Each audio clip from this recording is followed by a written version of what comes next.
Today is the last day of the month. We're reading from the To Be Like Jesus devotion on November 30th. And the title is Angels Join Us as We Help Those in Need. Let him take hold of my strength, that he may make peace with me, and he shall make peace with me.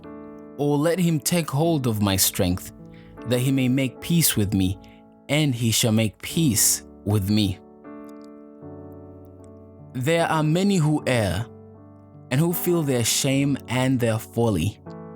They look upon their mistakes and errors until they are driven almost to desperation. These souls we're not to neglect. When one has to swim against the stream, there is all the force of the current driving him or her back.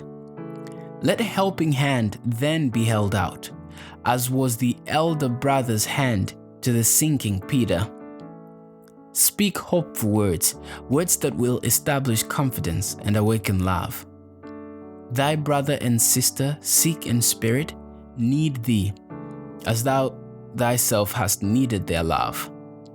The knowledge of our weakness should help us to help others in their bitter need.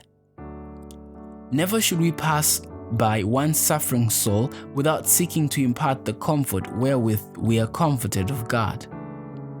It is fellowship with Christ, personal contact with a living Savior, that enables the mind and heart and soul to triumph over the lower nature. The wanderers need to clasp a hand that is warm, to trust in a heart full of tenderness. Keep their minds stayed upon the thought of a divine presence ever beside them, ever looking upon them with pitying love. As you engage in this work, you have compassions unseen by human eyes. Angels of heaven were beside the Samaritan who cared for the wounded stranger. Angels from the heavenly courts stand by all who do God's service in ministering to their fellow beings. And you have the cooperating of Christ himself. He is the restorer. And as you work under his supervision, you will see great results. Upon your faithfulness in this work, not only the well-being of others, but your own eternal destiny depends.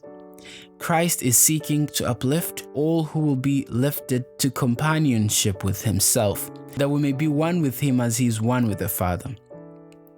He permits us to come in contact with suffering and calamity in order to call us out of selfishness. He seeks to develop in us the attributes of his character: compassion, tenderness, and love. By accepting this work of ministry, we place ourselves in his school to be fitted for the courts above.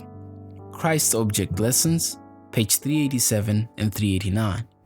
Thank you so much for listening, and it was amazing having you listen to these devotions. I hope to see you next month, December, which is the last month of this year, as we continue to seek after God's righteousness and his kingdom.